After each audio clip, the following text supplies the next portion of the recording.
Hola, buenos días. Bienvenidos al Museo de Arte Moderno de Bogotá y bienvenidos a este gran conversatorio con Eduardo Arias, Vlado, Diana Uribe y Juan Gabriel Vázquez.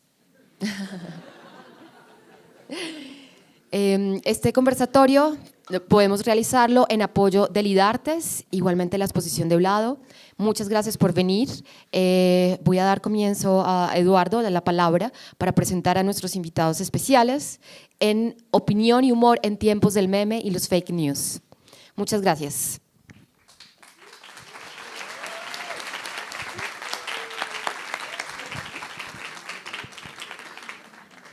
Buenos días, gracias a todos por estar acá. Arrancamos un poco tarde porque la logística de llenar este auditorio fue como tratar de embarcar a los pasajeros del Airbus 380 de Frankfurt a Johannesburgo, entonces se demoró un poco por eso.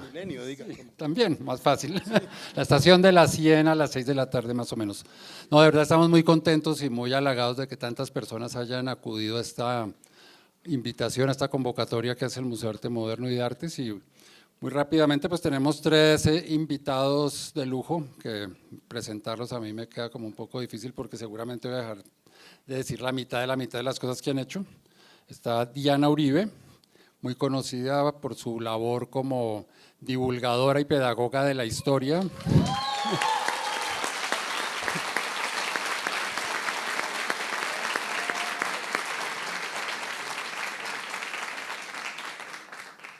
Muchos de ustedes seguramente han entrado al mundo de la historia gracias a sus programas en los cuales algún tema que les ha llamado la atención, yo quiero aprender más de este tema, de este otro, porque creo que Diana cumple una labor fundamental en la divulgación de las ciencias, sean humanas o naturales, que es la divulgación científica, que a veces se ve como por encima del hombro, que eso no es ciencia, que eso es falsa ciencia, que eso es falsa historia, pero lo que hace Diana es todo lo contrario, es abrirle las puertas a muchísima gente a que se interese por temas de los que sencillamente no tenían idea o le habían parecido aburridísimos cuando formaron parte de su pensum académico. Diana ahora tiene un blog que es dianauribe.podcast. Para mí todo, yo soy premoderno, entonces yo confundo Facebook Live con dianauribe.fm para que la sigan, sus historias. Ella estudió filosofía en la Universidad de los Andes, allá nos conocimos hace muchísimo tiempo, cuando Jethro Tull todavía estaba sacando discos nuevos. Cuando la universidad era en blanco y negro. Sí, exacto. Y además, pues sabemos, ya que puse el tema, sabe también bastante mucho de rock. Juan Gabriel Vázquez, periodista, escritor, una persona muy conocedora del mundo del periodismo, es decir, su trayectoria como novelista pues es muy destacada, Los Informantes, Memoria Costaguana, Historia de Costaguana, uno sobre las reputaciones, que es sobre un caricaturista precisamente, que seguramente será un tema que saldrá a colación en esta conversación. También es columnista del Espectador, El País de Madrid, después vivió en Barcelona también bastante tiempo. Entonces una persona que además de ser escritor y literato pues tiene un conocimiento y ha reflexionado mucho sobre el papel del periodismo. Y bueno, y también está Vlado, a quien ustedes habrán visto en dibujos, caricaturas, programas de televisión, y desde el año 86 se dedica al humor gráfico y también ha sido diseñador gráfico de rediseño de medios, diseño de medios. Por ejemplo, aquí hay un ejemplo de su trabajo como diseñador, donde recopiló, está recién salido del horno, una hoja de vida muy larga. Comenzó en La República, seguramente nos contará cómo fue que llegó a La República, El Nuevo Siglo, Vladomanía hace 25 años en la revista Semana, y Aleida hace 20 años impresa en la revista Semana y otros medios. Entonces, pues yo creo que lo más obvio, es decir, lo que me invita a mí a esta circunstancia es simplemente plantear dos preguntas generales y dejarlos hablar, porque entre menos hable yo y más ellos, pues mejor para todos. Entonces la primera pregunta, pues básicamente son los temas que están planteados en la invitación.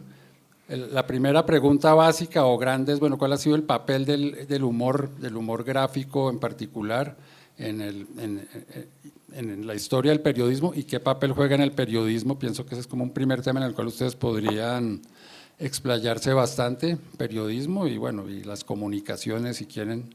Y el segundo, que es el tema que está ahí, que me parece también que vale la pena discutirlo, es cómo hace el humor para competir. Pues el humor que está en los medios impresos tradicionales, como los conocemos, esto es un medio, llamémoslo serio, compitiendo con el humor, y no solamente el humor, sino las opiniones y las noticias que circulan ahora por las redes sociales y que parecen estar avasallando sí, la vida cotidiana de miles de millones de personas. Entonces… Bueno, el desempleo está grave, ¿no? En esta ciudad, miren esta cantidad de gente. Y después dicen que vamos bueno, esto que todo va divinamente, que regio, miren esta vaina.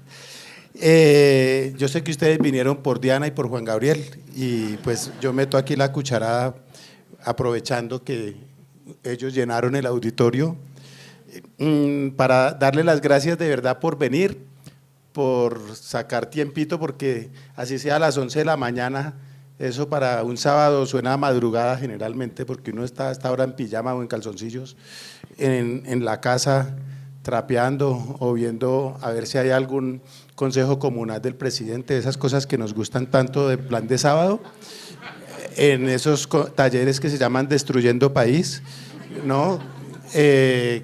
Destruyendo la costa pacífica, la Amazonía, etcétera. Entonces, pues, yo sé que eso es más emocionante que venir a oír y a ver cosas, pero de verdad quiero agradecerles esta exposición que organizamos con el Museo de Arte Moderno.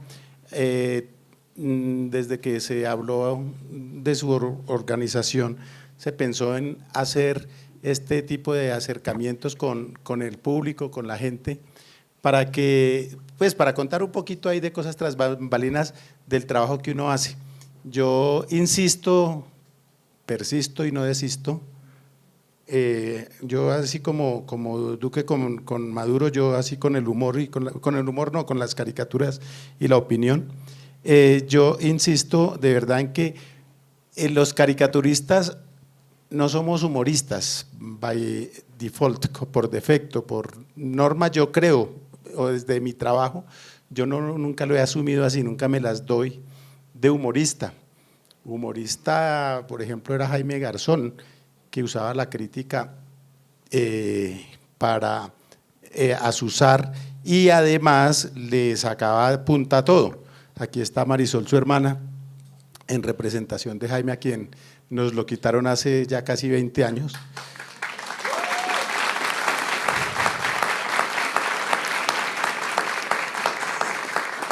Y ese sí era humorista y era insoportable, ¿cierto, Marisol? Porque uno no podía conversar con Jaime 2 frases porque siempre le sacaba punta a algo y ya le tocaba decirle uno, pare, no joda, deje hablar, porque a todos les sacaba un chiste. Muchos eran malos, hay que decirlo, ¿no? Pero los que salían al aire eran geniales, como lo podemos ver constantemente hoy en día en YouTube y esas cosas. Pero yo me considero más como un observador, como un comentarista, un poco pretencioso para decirlo, pero también como un analista de la situación, como un intérprete de las cosas. Lo que pasa es que a veces cuando María Fernanda Cabal habla parece que uno estuviera inventando un chiste y uno está transcribiendo lo que ella dice, ¿no? Entonces… O cuando uno le dice, o cuando un personaje le dice a un rey, saludes del presidente Uribe, pues la gente cree que uno se está inventando eso, y realmente pues no se lo está inventando uno. Entonces lo absurdo es la gente. Yo creo que ellos quieren quitarnos a nosotros el puesto, quitarnos a nosotros la responsabilidad de divertir o de entretener o de darle otra interpretación a las cosas. Pero yo creo que uno cuando pone esas cosas y las pone en evidencia, porque lo que uno hace con las caricaturas, y aquí hay que decir una cosa muy importante, las caricaturas nacen de un hecho real, ¿no? Ustedes se ríen de cuando yo hablo de María Fernanda Cabal, pero yo no me he inventado nada, ustedes saben que eso es cierto, ¿no? Puede que uno lo magnifique, lo deforme, lo reinterprete, etcétera, pero el hecho real es cierto. Cuando ella da clases de geografía y de historia para resucitar la Unión Soviética, ¿no? Entonces, pues, eso es real. Y parece que uno se lo inventara, pues no es inventado. Entonces, uno hace una reinterpretación, pero uno hace parte de un hecho cierto, de una base real, porque si no las caricaturas pierden esa esencia que es la credibilidad. Entonces, esas dos cosas combinadas son lo que dan el resultado de lo que yo he hecho. Al final vamos a repartir una edición de esta revista que se llama Colecciones. Esta es una revista, los que son mayores, los que no somos millennials ni centennials, sino como yo no sé qué seremos, decennials, no, o cualquier, sí, nosotros leímos esta revista cuando éramos chiquitos o en la casa, o nuestros papás o nuestros abuelos. Mi abuelo la coleccionaba y las guardaba en tomos empastados de 6 meses cada tomo, ¿no? Y entonces yo hice una recopilación de caricaturas, columnas, entrevistas, etcétera, una serie de artículos, y al final entonces vamos a entregarles a los asistentes su respectivo ejemplar para que se lo lleven de recuerdo. Esto yo lo diseñé, lo dibujé, lo ilustré, lo produje, lo comercialicé, ¿no? Etcétera. Y no siendo más, entonces les cedo la palabra a los demás y cuando quieran yo opino. No, básicamente este ejemplar es un excelente resumen de lo que ha sido la labor de Vlado en el periodismo, porque está como diseñador gráfico, como ilustrador, como entrevistador, como columnas de opinión, caricaturas, pero también ilustraciones que no son caricaturas, como por decir algo esta. Entonces yo creo que se llevan eso sería como una especie de Vlado para dummies. Es más o menos como, esto podría ser el catálogo de la exposición, ¿no? Porque hay mucho material que un poco esta exposición tiene eso, esta exposición tiene, cuando ustedes no sé si ya la vieron todos, pero cuando la visiten, después de que hablemos aquí, vamos a hacer una visita ahí guiada. Ahí hay caricaturas, por supuesto, pero también hay algunas muestras de columnas, de dibujos, de diseño, de los programas de televisión del programa de televisión que yo hacía, etcétera, etcétera. Entonces, esto recoge un poco de eso, por eso se llama, es un poco narcisista, la verdad, ¿no? De hecho, cuando uno hace una exposición es narcisista, pues uno no se expone para que no lo vean, uno se expone para que lo vean, ¿no? Entonces, ahí uno es como si se estuviera abriendo el abrigo. Y esto, pero bueno, eso tiene sus defectos porque pueden ver a uno si uno tiene demasiados defectos o no, o cualquier cosa cuando uno se abre el abrigo, ¿no? Entonces, pero ahí ustedes van a ver lo que uno hace, bueno, regular, malo, nos gusta o no nos gusta, pero es lo que está. Y sin más preámbulos, pues solamente voy a decir que, entrando en materia, los memes, a diferencia de las caricaturas, los memes son ocurrencias momentáneas que se le ocurren a cualquier persona usando la misma imagen alrededor del mundo y se viraliza, etcétera. Tienen una diferencia grande con las caricaturas, y es que las caricaturas tienen que ser consistentes. Uno tiene que, yo en mi caso tengo que cada semana hacer unas caricaturas para publicar en la revista Semana, y están firmadas, tienen un responsable. Los memes pueden ser un insulto, pueden ser una agresión, pueden ser burdos, pueden ser muy graciosos, pero no tienen un responsable, y eso se empieza a diseminar por las redes sin que haya una responsabilidad ni haya una consistencia. Puede que haya una persona a la que se le ocurrió un meme genial y eso es todo lo que se le ocurrió en su vida. Claro, también hay periodistas a los que se les ocurre o caricaturistas a los que se les ocurre una caricatura genial y eso es todo, o columnistas que escriben una cosa buena y no, como hacer un gol olímpico en un mundial y no volver a hacer nada más en la vida, ¿no? Pero en todo caso las caricaturas sí son consistentes, de cierta manera responsables, ¿no? Entonces yo creo que para mí ese es el punto de partida en la comparación entre el meme y la caricatura, y le cedo la palabra aquí a Diana, que está que se habla. No, pues yo había preparado un poco como una historia de la función del humor. El humor gráfico existía en forma de grafitis en el antiguo Egipto, donde le mamaban gallo a Nefertiti y a Akenatón. Sí, a Akhenaton le llamaban mucho gallo también. Con ese Sí. nombre da susto, ¿no? Sí, y también en Roma se usaban muchísimo los grafitis como forma de crítica, como forma de sátira a los gobernantes.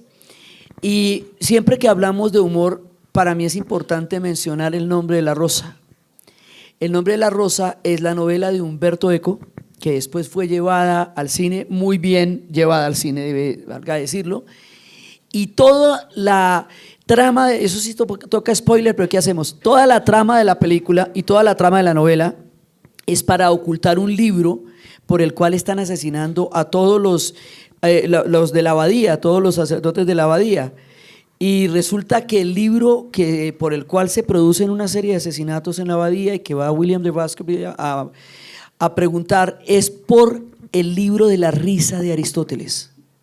Entonces dice que el libro de la risa es muy importante porque hubiera sacado el humor de las tabernas, de las parrandas y de la mamadera de gallo y lo hubiera entronizado como un derecho de la sociedad, como un momento en que la sociedad podría tomarse en serio el humor, y eso era gravísimo porque le quitaba el poder del terror de la iglesia, que la gente le temiera a Dios y a la muerte.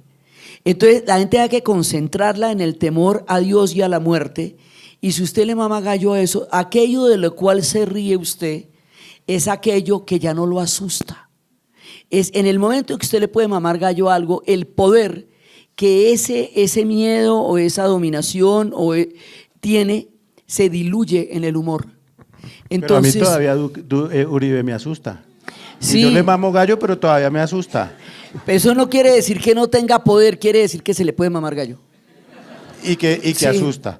Sí, pero pues el demonio siguió existiendo. Exacto, sí. Duró toda la Edad Media. Entonces, un poco, ¿cuál es la función? La función es quitarle la severidad y el miedo, que es lo que controla las actitudes de las personas. Eso tiene una función de irreductibilidad del espíritu humano, tiene una función revolucionaria, porque hay veces reírse de las cosas más terribles, y los colombianos en eso somos unos genios, ¿sí? Es una manera de resiliencia, de crítica y de inteligencia fundamentalmente. Entonces, por un lado eso, luego esto se va a ir para las artes gráficas cuando ya se vayan a inventar las litografías. Va a ser muy importante, bueno, con la imprenta y con las litografías, porque en sociedades que son básicamente iletradas, las caricaturas sí dan una imagen clara de lo que está pasando. Y sobre todo durante la época de la Revolución Francesa y luego los ingleses con las litografías, una sola caricatura resumía todo lo que estaba pasando en un momento. Entonces empiezan a generar, salen de los artistas y empiezan a convertirse en el dominio público, porque a través de la imprenta y la litografía todo el mundo las puede ver, las pueden poner en un poste, las pueden poner en cualquier lado y la gente las puede ver.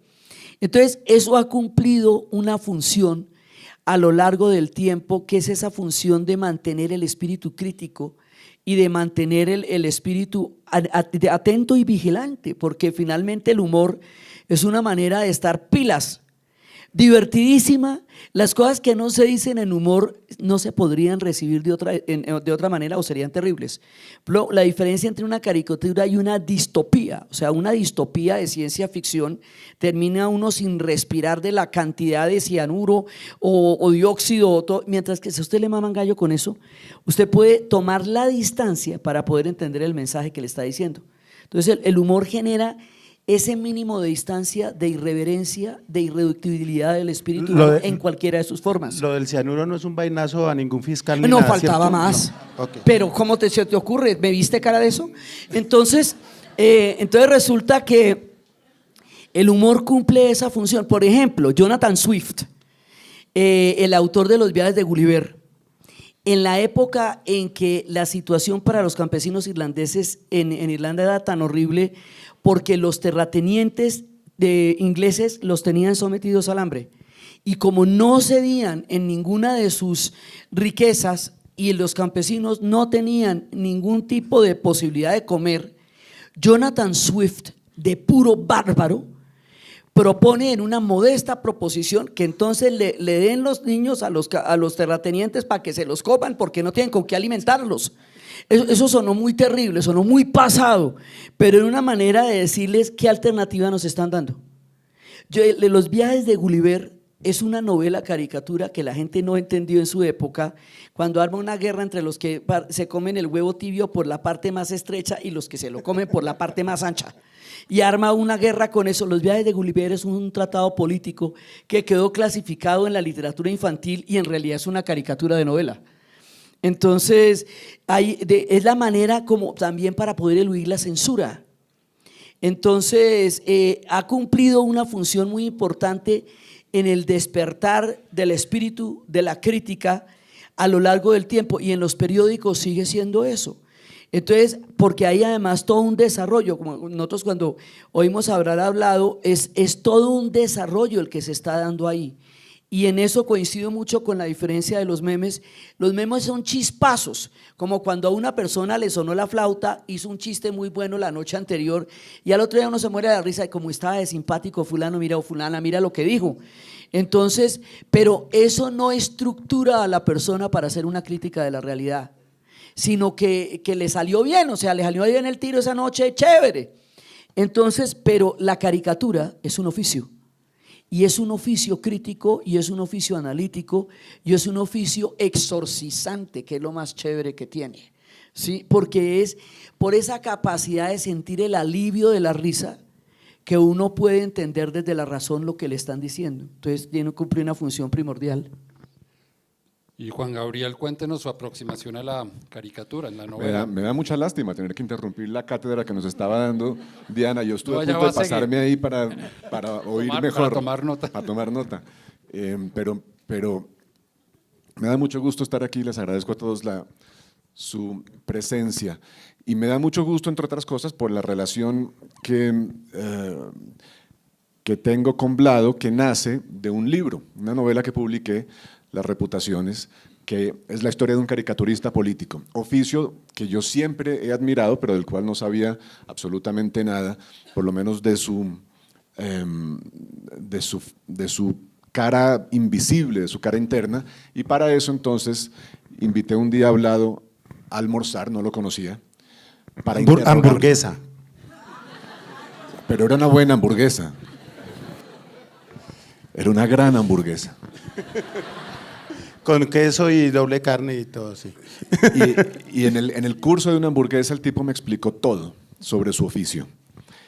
Con ese material hice yo una novela. Y una de las cosas que más recuerdo de esa conversación es algo que Vlado acaba de mencionar. La frase con la que lo sintetizaste esa vez que hablamos, mucho mejor de lo que dijiste ahorita además, fue… Es que esa vez estaba hablando con un escritor muy importante. Y había hamburguesa. Y no estaba hablando solo como ahora, que estaba ahí Claro. echando carreta ahí. La frase fue: el caricaturista puede exagerar pero nunca mentir.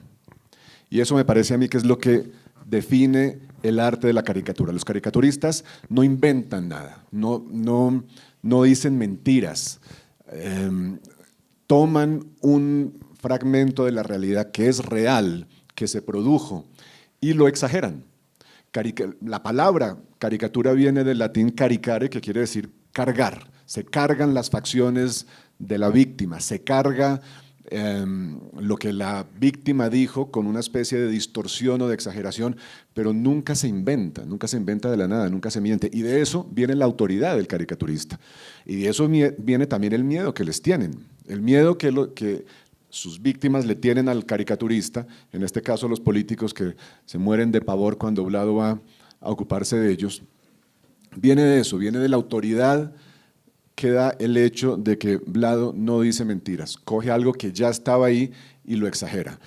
Él ha contado con frecuencia, me contó a mí una anécdota que utilicé para mi propio caricaturista político en la novela, sobre una vez… Y no me ha pagado derechos de autor a estas alturas. Pero se le pagan hamburguesas, no ha aceptado eso. Ah, bueno, Eso- pero bueno, voy a hacer efectivo eso, el vale. Por cada idea una doble carne, es un poco la… Sí, eso. Me contaba Vlado de una vez que un militar importante, una figura de autoridad en el ejército, le pidió cita Primera cosa, cuando un general le pide cita a un caricaturista y no al revés, es que hay un cierto, ¿no? Hay algo mal o algo muy bien en el trabajo del caricaturista. Y este militar le pidió cita a Vlado y muy seriamente, ya sentados, le dijo, mire, usted me ha dibujado con unas gafas gruesas, horribles, que yo tenía antes. Me ha dibujado Perdón, con gafas mis- como de dictador del Cono Sur. Era Como costeño y dictador me del decía, tú Cono me Sur". tienes jodido, porque me dibuja con esas gafas de dictador del Cono Sur. Cada vez que hable le paso el micrófono a Vlado para Eso. hacer la impresión. Eso. Usted me ha pintado con los dientes desordenados que tenía antes. Vlado, yo me hice un tratamiento de ortodoncia. Yo me cambié las gafas por unas más bonitas y usted me sigue pintando como era antes. Por favor, no lo haga. Mi esposa está brava, mis hijos se burlan de mí. Mis hijas te odian. A mí no hijas me te importa, odian. pero mis hijas te odian. Botan la revista Semana por allá cuando llega. Y entonces yo le respondí, perdón que interrumpa. General, Esa- esa platica se perdió. Tal cual, yo le dije eso después de eso.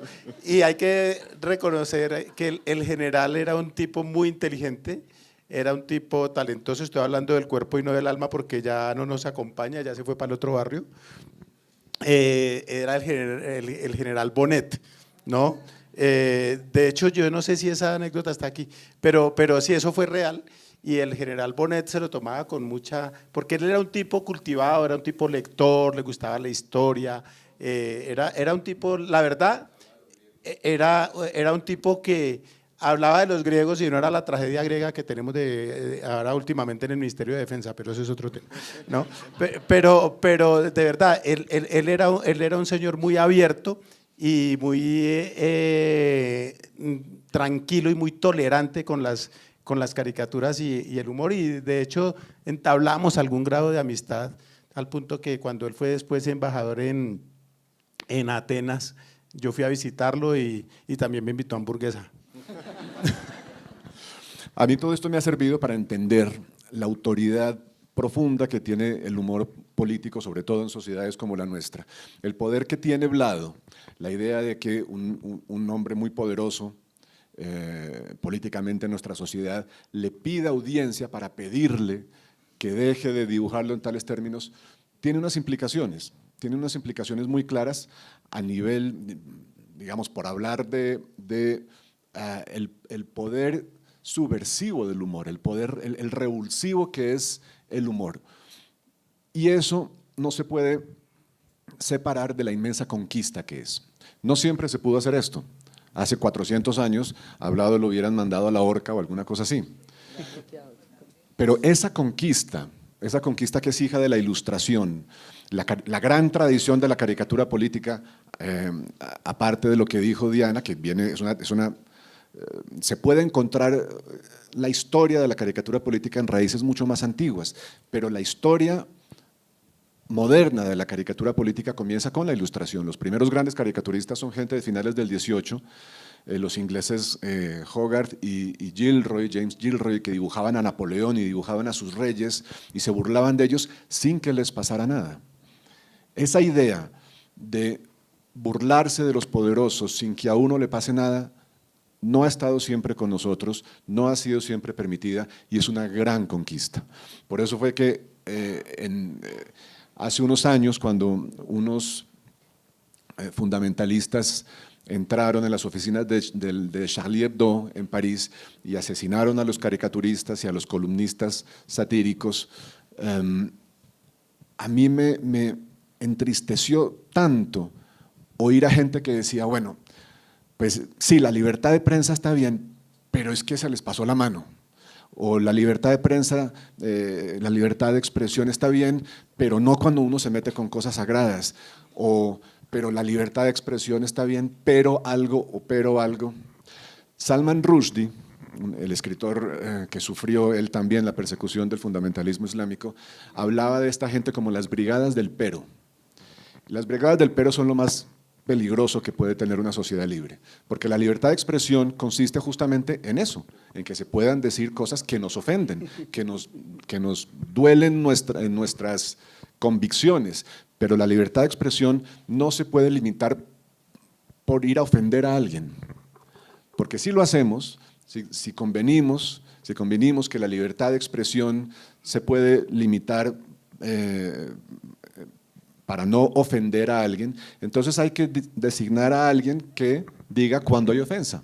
Precisamente, Y ahí comienzan a torcerse las cosas. precisamente cuando se produjo esa masacre de Charlie Hebdo, donde mataron a un caricaturista amigo mío y a otro que también conocía, ambos estuvieron aquí, Bolinsky, que era un caricaturista tunecino nacionalizado francés, y al otro caricaturista que se llamaba Tiñús. Tiñús era un tipo joven, de un humor ácido fantástico, tanto que lo invité a un restaurante y le dije, oiga, déjele una dedicatoria aquí a Harris Bar, al restaurante donde estaba, que nos invitaron a comer, a almorzar. Y entonces escribió, la comida aquí es tan rica que voy a dejar la coca. Entonces, de ese calibre era la acidez de esto y lo brillante que eran. Pero entonces yo tuve una discusión en Cartagena, por ahí en alguna reunión de esas que había después de las charlas del Hey Festival, en ese que hubo inmediatamente, porque la masacre fue en enero, el 6 de enero, sí. Y esto fue a finales de enero, y entonces tenía una discusión allá con alguien que decía, es que a los caricaturistas de Charlie Hebdo se pasaron de la raya. Sí. Entonces le dije yo, a ver, un momento, dígame usted cuál es la raya, quién traza la raya, sí. ¿Qué tal que yo? ¿A quién le damos ese poder? Entonces, Uribe me hace una raya aquí, Petro me hace una acá, el procurador me hace una acá, Santos me hace una acá, y así, ¿no? Botero me hace una, no, la de Botero queda así, pero bueno, si cada quien me traza una raya, me va a tener que quedar quieto, no me va a poder mover, ¿no? Entonces, porque es que, ¿qué pasa? Que cuando uno hace una caricatura sobre Uribe, los petristas aplauden y dicen, es que este lado es un demócrata, es que es un teso, es que… Pero si hago una de Petro, es que es un vendido, ya se volvió para comer mermelado, HP, etcétera, etcétera, ¿no? Entonces, porque esto es relativo, la gente le dice a uno, es que usted ofende, es que usted no respeta, y yo veo que a los del otro lado les parece que lo que yo hago es muy respetable, ¿no? Entonces las cosas son respetables cuando le convienen a uno y no son respetables cuando lo afectan a uno. Entonces, pero la cosa llega a ciertos puntos con los políticos y ese cinismo que manejan, que a mí una vez en el año 2002, a finales de 2002 yo publiqué una recopilación de caricaturas en un libro que se llamaba Lo mejor de lo peor, lo mejor de la caricatura, lo peor de la política. Y era un libro como de, no sé, de 300 páginas que hice con Villegas Editores. Y entonces yo trabajaba y vivía en Miami en esa época, yo viví un tiempo allá, pero siempre seguí publicando gracias a las cosas de internet. Mi trabajo aquí como si nada. No estaba exiliado para nada de eso, yo nunca he posado de perseguido ni estas cosas, pues me persiguen las culebras, pero en eso no tengo ninguna exclusividad. Pero entonces hasta allá, hasta la revista donde yo trabajaba, llegó un señor y me dijo, un político, y me dijo, mi señora está brava con usted, y yo a la señora le dije, ¿yo qué favor le he hecho a su señora? No la conozco, ¿no? Es que usted publicó un libro y no sacó nada sobre mi alcaldía. Y entonces yo me quedé de una pieza y yo dije, no puede ser que este señor, pensaba yo, me esté reclamando por eso. No, pero esa es la arrogancia de los tipos, no voy a decir el nombre, es alto de barba y está repitiendo alcaldía, pero no, prefiero guardarme eso para que no digan que yo calumnio gente ni esas cosas. Pero llegan a esos extremos, ¿no? Llegan a esos extremos, otros las enmarcan. El presidente Barco decía, sí, yo guardo las caricaturas, yo hago coto, ¿no? Lo decía él. Y seguramente se lo ponían como terapia para que se entretuviera a recortar cositas del periódico, mientras recortar y recordar. Para que, mientras Germán Montoya gobernaba, él recortaba caricaturas. Yo ya después entendí cómo era la vuelta, ¿no? Entonces, pero llega eso y pues uno tiene ahí, digamos, cierta, lo que dice Juan Gabriel, pues cierta autoridad y cierta cosa, pero lo importante es uno no tragarse el cuento. Porque en el momento que uno se traga el cuento se envenena. Los cuentos envenenan, sobre todo si son los cuentos de uno. Entonces lo peor que uno puede hacer es tragarse el cuento.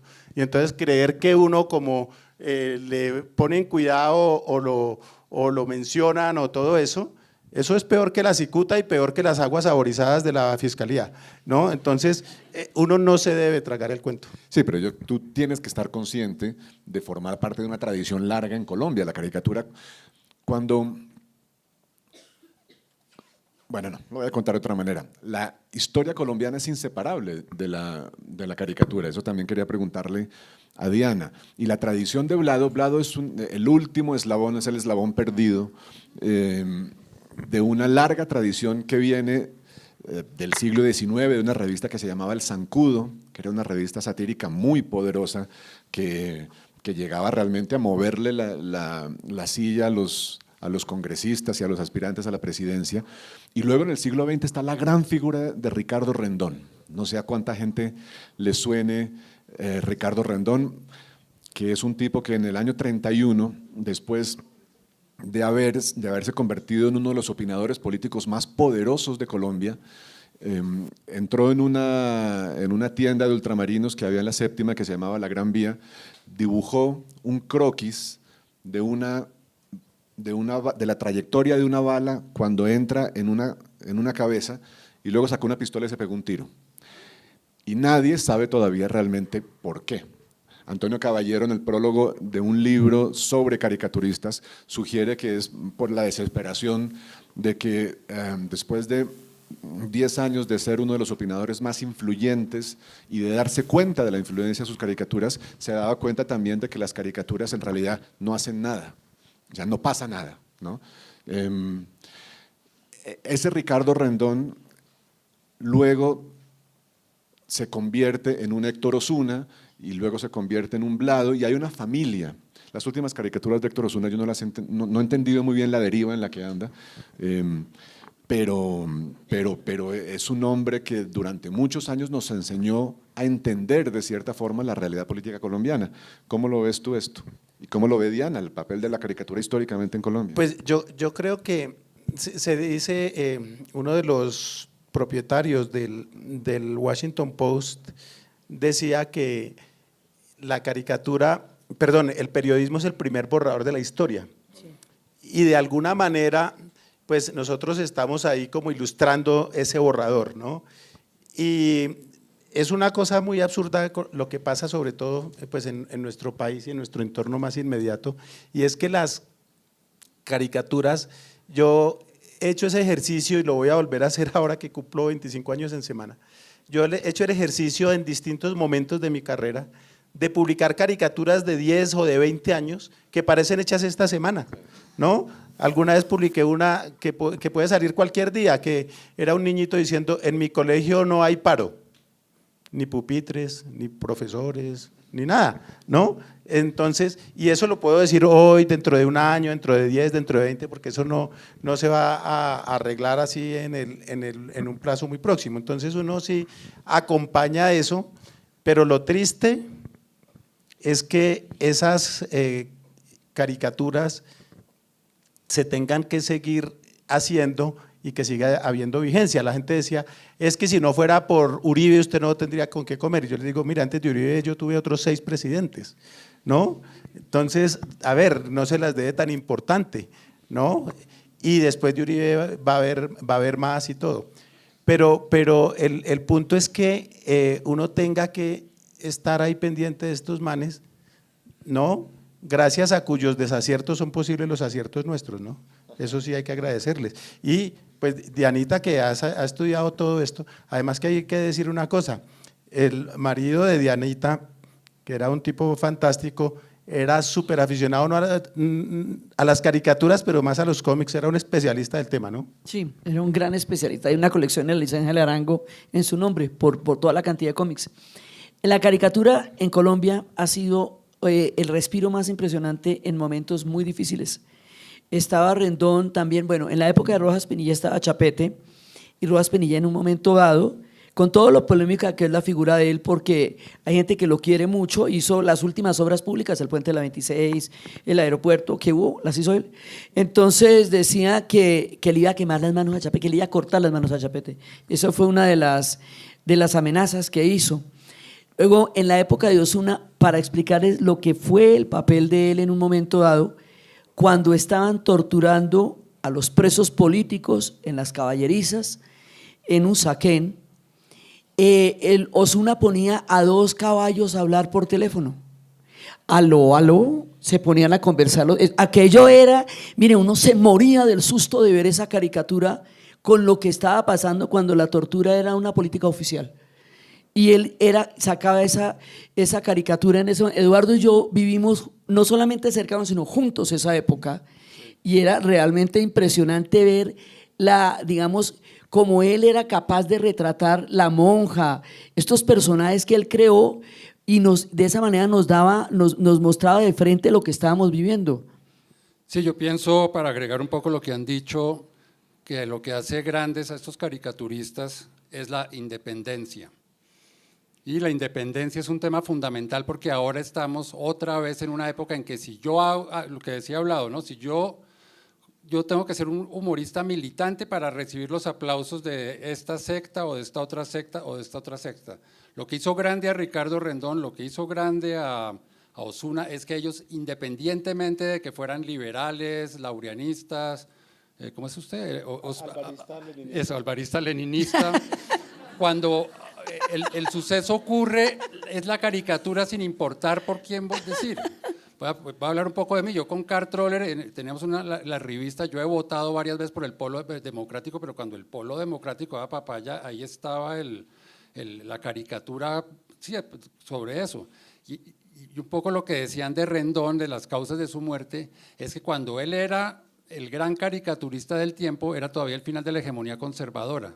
Entre el 30 y el 31, el presidente era Enrique Olaya Herrera, al que él había dicho votemos por Olaya, pero cuando Rendón empezó a ver que el gobierno de Olaya no era tan chévere como parecía o tenía fisuras, empezó a hacer crítica desde un periódico liberal al presidente liberal, empezaron a censurarle las caricaturas en el tiempo y María Teresa Ronderos en su recomendadísimo, si todavía existe por ahí, 5 en humor, que es un gran trabajo sobre 5 grandes caricaturistas, pues está Hablado, está Garzón, está Osuna, está Klim y está Rendón. Ella dice eso, este man que tenía pues ciertos problemas psicológicos también dijo, me están censurando porque me están coartando la libertad. Eso que ustedes decían, por ejemplo, era de Osuna. Osuna era, tengo entendido que es del Partido Conservador, pero él no tenía ningún problema en criticar al gobernante conservador si él consideraba en su fuero interno que era un personaje,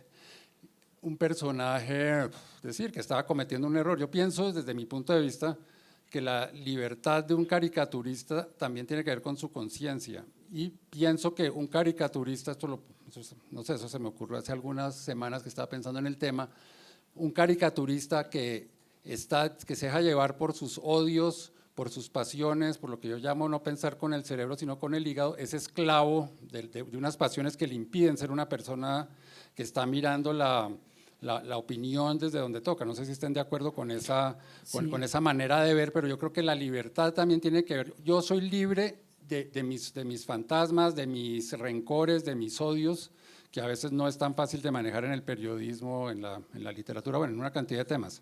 Para mí, lo más importante de todo, aquí hay en esta revista que ustedes van a tener al final, hay una columna, un artículo que yo escribí sobre independencia y subjetividad, y es que la gente dice, no, es que usted no es objetivo. Nadie es objetivo. Yo si acaso soy objetivo militar, pero eso es otro tema, ¿no? Pero nadie es objetivo. Cuando yo decido comprar pan en lugar de comprar arepa, esa es una decisión subjetiva. Cuando yo compro El Espectador o compro El Tiempo, esa es una decisión subjetiva, ¿no? Y entonces uno compra tal periódico o lea tal columnista porque le parece que es objetivo. No hay objetividad porque la opinión es opinión, es algo subjetivo que nace de su punto de vista, de la mirada que usted tiene del mundo. Entonces a uno le dicen, es que usted no es objetivo, le digo, no. Y cuando uno está opinando, tiene que asumir una posición. Yo digo esto, yo creo esto, yo deduzco esto, ¿no?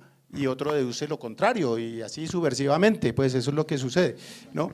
Entonces, yo, por ejemplo, a pesar de yo crecí en una casa, cuando yo era niño en Armenia, yo vivía con mi padrino, que fue el que me crió durante mis primeros 10, 11 años, y él era godito, ¿no? Y allá a la peluquería, él era peluquero de pueblo, y yo quería ser peluquero cuando grande, cuando había barberías y salones de belleza, y no peluquerías como ahora, que ya eso es distinto y son unisex y todo eso, antes no. De hecho, el nombre de Aleida viene de un salón de belleza. Y entonces yo hacía las caricaturas, perdón, yo leía las caricaturas y las páginas internacionales, yo no leía las páginas de tiras cómicas, curiosamente, yo leía las caricaturas y las páginas internacionales. Y después El Tiempo y todas estas cosas, ¿no? Y después viví con unas tías que eran también goditas y yo aprendí a conocer y a respetar y admirar a Álvaro Gómez. Y tuve la dicha y la fortuna, sin ninguna palanca ni nada, en mi familia no hay nadie importante, ¿no? Bueno, sí, 2 gatos. Y en ese trabajo que tuve con El Siglo, Álvaro Gómez jamás se metió con mis caricaturas. Me dejó trabajar todo el tiempo y yo le decía a él, es que yo soy alvarista leninista, ¿no? Porque alguna vez y el nombre Vladimir, ¿de dónde viene y tal? Y todo el cuento. Yo soy producto de la Guerra Fría, nací en el 63 como Fito Páez, ¿no? Y entonces, pues me pusieron Vladimir, por fortuna no me pusieron John Vladimir o Vladimir Albeiro, me dejaron Vladimir a secas, ¿no? Y eso se le agradece a mi mamá, la verdad, porque que me hubiera combinado el nombre, me hubiera puesto alguna combinación así. Pero eso, a pesar de que yo he tenido ese trasfondo político, siempre he sido muy independiente. ¿Y la independencia en qué consiste? En decir lo que a uno le dicta la conciencia, en no opinar a cambio de favores o a cambio de presiones. Si a mí me toca opinar bajo presión, prefiero no opinar. Y si es a cambio de favores, pues no, porque eso tampoco va conmigo. Y eso me trae dolores de cabeza en todos los espectros políticos. Y a mí siempre me dicen, llega un gobierno nuevo y me dice, es que usted le tiene tirria al presidente nuevo. Y yo le digo, mire las caricaturas del presidente anterior. Y ustedes lo van a poder ver en la exposición, las caricaturas de Pastrana, las de Samper, las de Gaviria, las de Uribe, y las de Barco, etcétera, etcétera, ¿no? Y la cosa es muy graciosa porque, para resumirla, a mí en Twitter me tiene bloqueado Álvaro Uribe, por supuesto, ¿no?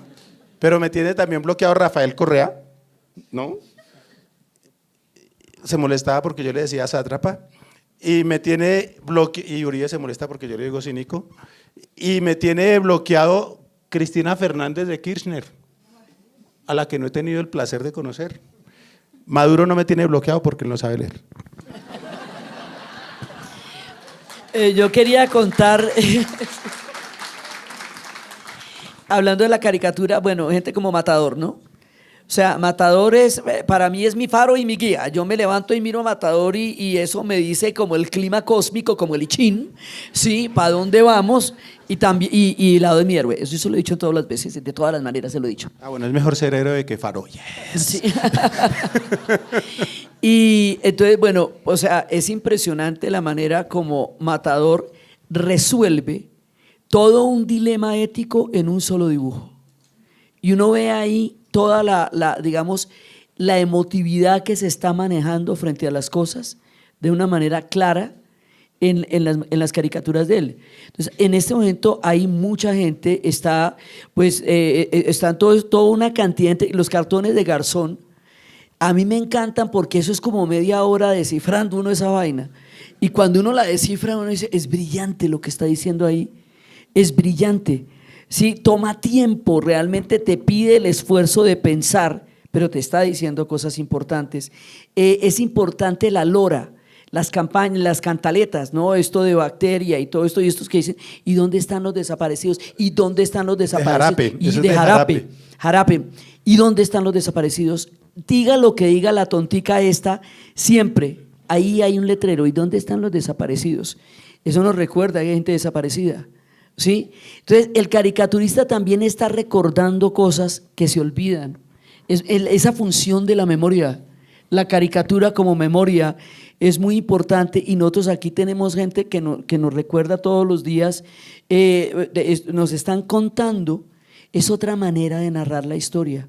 Para mí, Vladomanía, eso, digamos, una historia de Colombia en solo Vladomanía, es algo que yo siempre he pensado que me gustaría tener, porque realmente si se puede seguir todo lo que estaba pasando a medida que se le iban apareciendo cositas al Palacio de Nariño, cada día era un dibujito más, y yo me moría de la maravilla de ver ese otro dibujito, una manita así.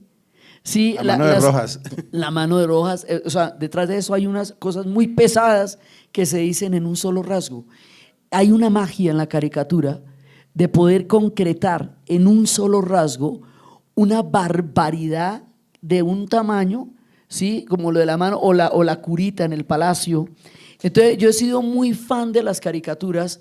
Eso es como de las cosas que más me interesan de los periódicos, porque es lo que realmente me da la noticia a mí de la caricatura. Es ahí donde me dicen qué es lo que realmente está pasando, porque me lo dicen de una manera, primero por todo el pensamiento que hay en una caricatura, que muchas veces es tanto o más de lo que se necesita para hacer un artículo, es una caricatura, ¿o no? Sin duda, porque la ventaja es que uno con las caricaturas y los dibujos puede generar un lenguaje gráfico que terminan representando a ciertos personajes. Por ejemplo, a Barco yo lo representaba con unas chispitas, ¿no? Porque como perdido, como unas chispitas, como unas cositas de Alka-Seltzer que yo se las vi cuando lo conocí en persona, ¿no? Entonces yo las pintaba, en las fotos no sale, pero uno se las veía así, ¿no? Como pispirispis ahí dándole vueltas, ¿no? A Gaviria lo pintaba como un niño, y yo le decía de hecho Cesardino, ¿no? Porque llegó muy joven, pero a diferencia del Badulaque que tenemos ahora, ese sí tenía una trayectoria en administración y en la cosa pública, ¿no? Después llegó Samper, y Samper, pues el elefante se convirtió en símbolo de alguna manera, y casualmente yo en la segunda Vladomanía que publiqué en Semana lo pinté como un elefante, mucho antes de que saliera la parábola del elefante. Por supuesto no tenía nada que ver con nada. Perdón un segundito, le recordamos a las nuevas generaciones lo del elefante. Cuando llegó el chisme, digamos, ya cuando llegó la información de que había dineros del narcotráfico en la campaña de Samper, en ese momento él dijo que él no conocía, que no tenía ningún conocimiento de eso, y dijeron, Monseñor Rubiano. Monseñor Rubiano dijo, si un elefante entra a la casa, a la sala de mi casa, yo me daría cuenta. Al otro día la plaza de Bolívar se llenó de elefantes, y el elefante fue el símbolo de lo que sería el proceso 8000. Y eso fue de los objetos más caricaturables que ha habido en la vida, fue ese. Y de hecho, Samper dijo, si entró dinero de los narcos fue a mis espaldas, y yo le creí. Y por eso lo pinté a él como un marrano. Ahí está. Esa a mí me encantó. Ahí está. Si hubo dinero, yo le creí, ¿no? Porque el señor tenía toda la razón. Fue a sus espaldas, y uno así cómo se va a dar cuenta. Después llegó Pastrana, y a Pastrana el puesto le quedó grande, ¿no? Entonces, pues el símbolo del saco gigantesco y él metido ahí en ese saco, que eso de alguna manera pues lo marcó también, y Pastrana pasó a la historia como el peor presidente de este país. Pero después, cuando surgió la posibilidad de que Duque fuera presidente, él lo respaldó, porque él dijo, va a haber alguien peor que yo. Y Duque en menos de un año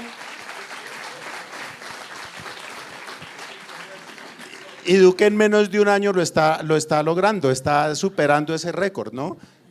Ya Pastrana va a decir, chao, ya.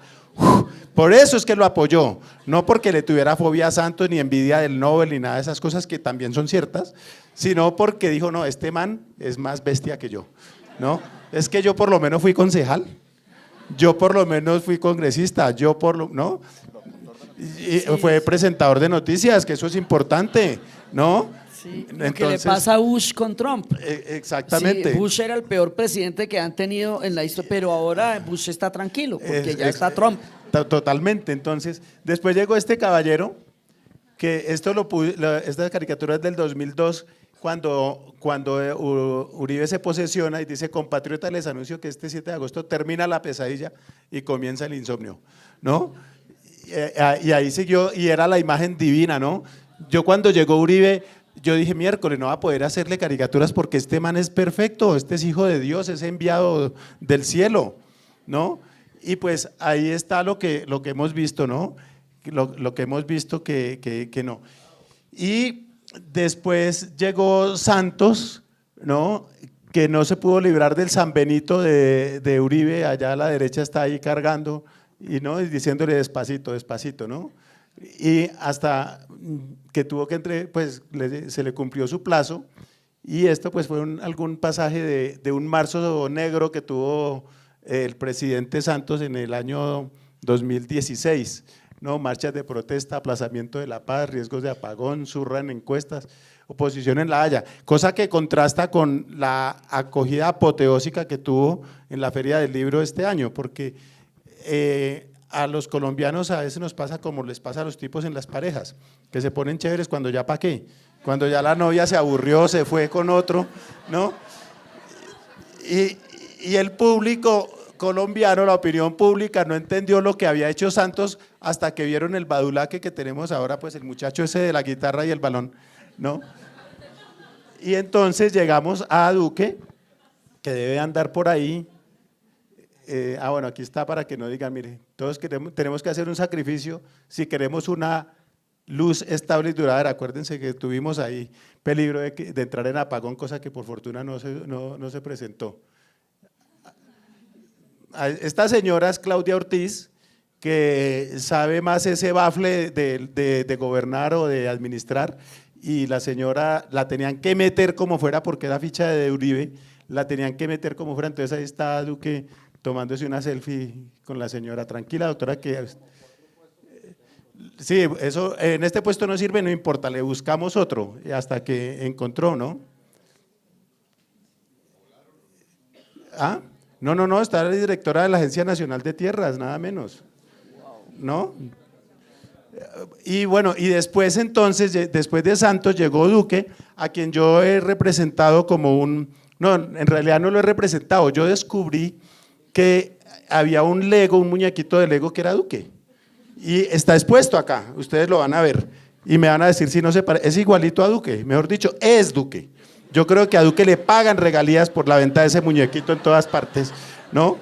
Lo van a ver ustedes, es Duque en cuerpo y alma y todo plástico, y como los pitillos, plástico por fuera y hueco por dentro, es Duque, ustedes lo van a ver. Entonces la casa de Nari, yo la cambié y este año se llama, en lugar de la casa de Nariño, se llama la casa del niño, ¿no? Y es un juguetico que lo ponen, lo quitan, lo ponen allá, lo meten acá, lo sacan, lo sacuden, lo soplan, lo pisotean, lo desarman, lo vuelven a armar, y entonces él dice: no fracking, sí fracking, no impuestos, no tal cosa y tal otra, y pues en eso nos movemos. Pero la complicidad que uno genera con estos lenguajes gráficos es lo que le da valor a la caricatura. Cuando un caricaturista hace un trabajo y la gente lo ve y la gente hace claro, si la gente se queda mirando y dice: ¿ah? Entonces perdimos el año, sin duda. Pero ¿sabe por qué la gente hace claro? Porque el caricaturista revela. Lo que está haciendo ahí es revelar una realidad. Por eso es uno de los oficios más serios y uno de los oficios más divertidos. Estábamos hablando antes de acá, en la época en que en el macartismo en Estados Unidos un senador le dio por decir que la guerra de Corea se había perdido porque esa la empataron, pero que había habido empate porque había elementos comunistas infiltrados en lo alto de los Estados Unidos.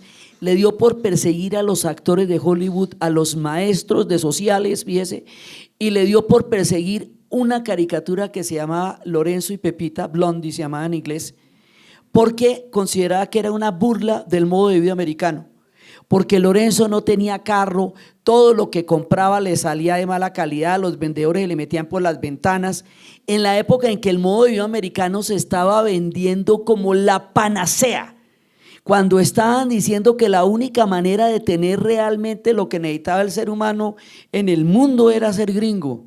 Entonces, tener una caricatura en donde todo sale mal, en donde el jefe todo el tiempo lo está molestando y todo era para ellos una burla, y prohíben una tira cómica que era de lo más inocente, pero para ellos, o sea, en la caricatura, y dime si no, esta juega también la paranoia, porque muchas veces ni siquiera tuvieron esa intención y así fue, y por eso la censuraron. Y otro tema para mí importantísimo en la caricatura es, no, ya espera un segundo, voy a hablar bien de usted, tranquilo. Y no le voy a pedir hamburguesas, así que fresco. No, el de las hamburguesas Ok. Es decir, un elemento en la caricatura que es importante es que el que recibe la caricatura es activo, es una persona que pone de su parte en la caricatura. Entonces, este es un ejemplo que me parece que lo muestra, es decir, hay un tema que es, Samper dice, si hubo dinero a los narcos fue a mis espaldas. Entonces, ¿qué hace Blado? Representa la alcancía, que es el elemento natural del ahorro de los niños donde se echa plata.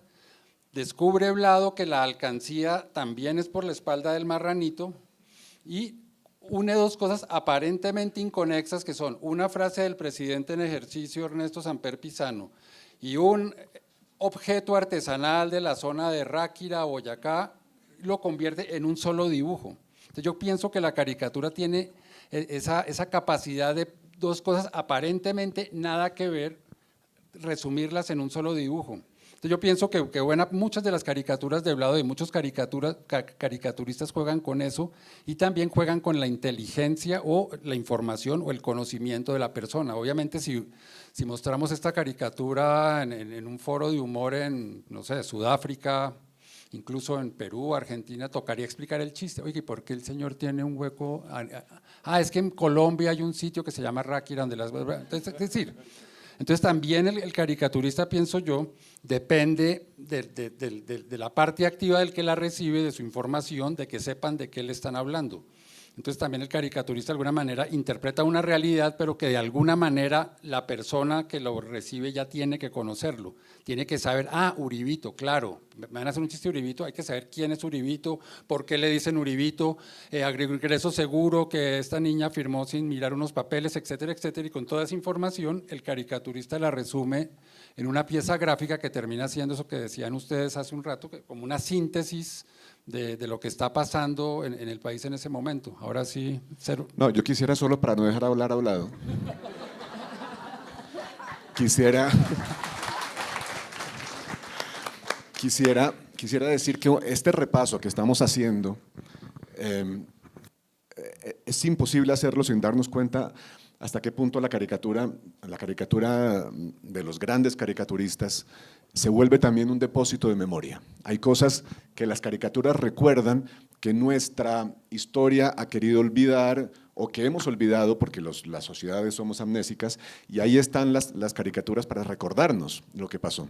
Y eso no se limita a lo que podamos recordar de los últimos 30 años, los últimos 25 años, que son los que lleva Blado haciendo caricaturas. Hace poquito, cuando a María Fernanda Cabal le dio por decir que la masacre de las bananeras nunca había sucedido, que era un mito de la narrativa comunista, porque si García Márquez había dicho que había 3.000 víctimas, entonces eso no podía ser y por lo tanto eso nunca había pasado, con lo cual demostró en una sola frase que no sabe ni de historia ni de literatura. Es ni de matemáticas. Ni de matemáticas. Una de las cosas que sacaron los historiadores, aparte de los titulares de la prensa en los que se hablaba de 200 muertos, aparte de los cables del Departamento de Estado norteamericano en los que se hablaba de 1.000 muertos, una de las cosas que sacaron fue una caricatura de Ricardo Rendón, en la que está el presidente Miguel Abadía Méndez, junto a un poco de patos muertos, porque era cazador, y le dice a alguien, mire, yo maté 100, y ese alguien es el teniente coronel, me parece, Carlos Cortés Vargas, que está al lado de los Vargas cuerpos. Cortés. Vargas Cortés. No, Cortés Vargas. ¿Cortés Vargas? Sí. Perdón. No pasa nada. Y está al lado de los obreros de la United Fruit Company colombianos asesinados por el ejército.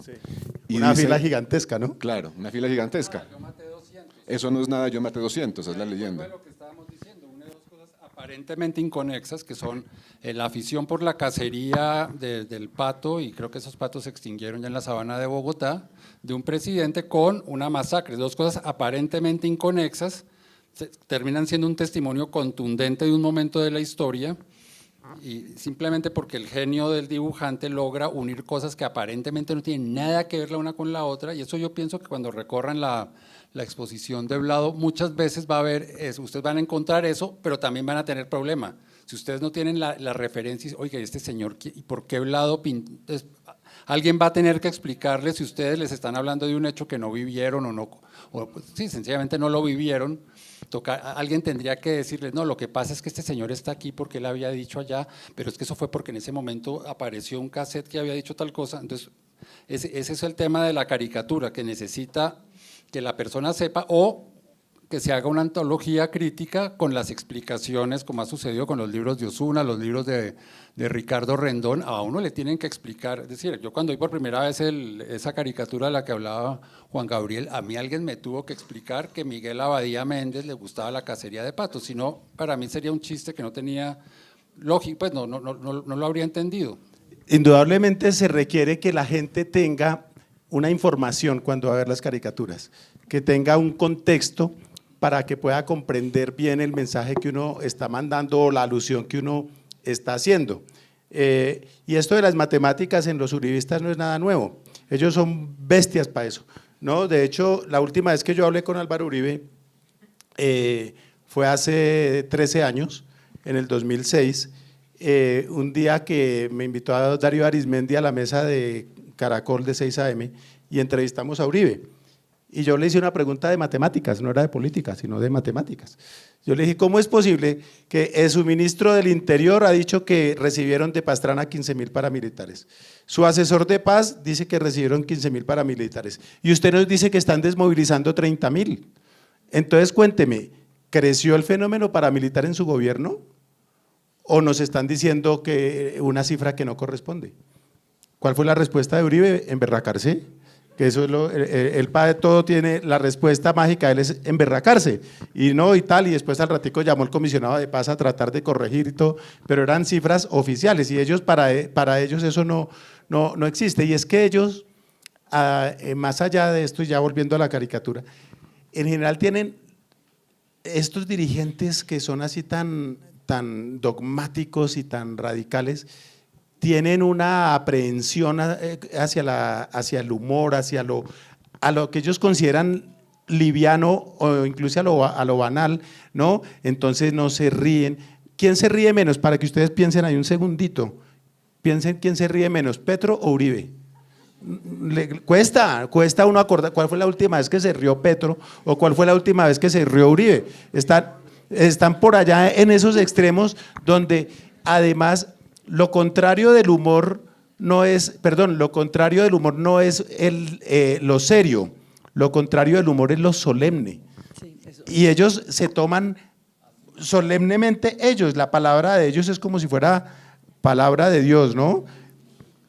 Sí, eso es precisamente, por ejemplo, lo que uno veía en Argentina durante la dictadura, todo el humor de Roberto Fontana Rosa, que es, digamos, grande entre todos los grandes. Entonces, en el momento que él decía que él, con respecto a Galtieri, ¿no? Y esto me lo acaba de corregir Daniel Samper, que lo entrevistó, que yo creía que él había hablado con Galtieri, pero no era una entrevista con Daniel Samper, que le decía, yo estoy de acuerdo en ese momento con Galtieri, el dictador que hizo la guerra de las Malvinas, pero yo soy un humorista y usted es el presidente de la República.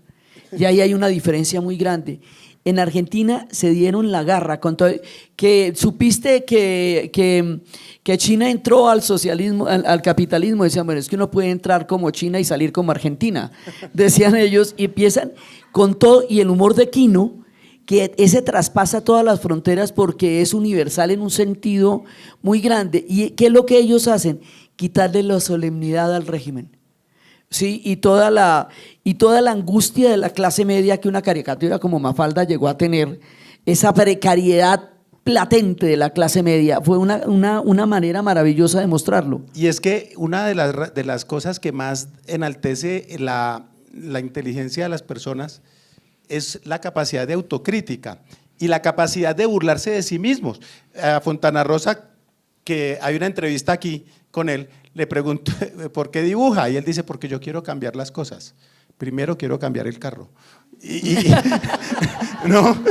Y entonces, y después en alguna parte le pregunto, ¿usted cree? Porque en el año 92 Menem declaró, Argentina pertenece al primer mundo.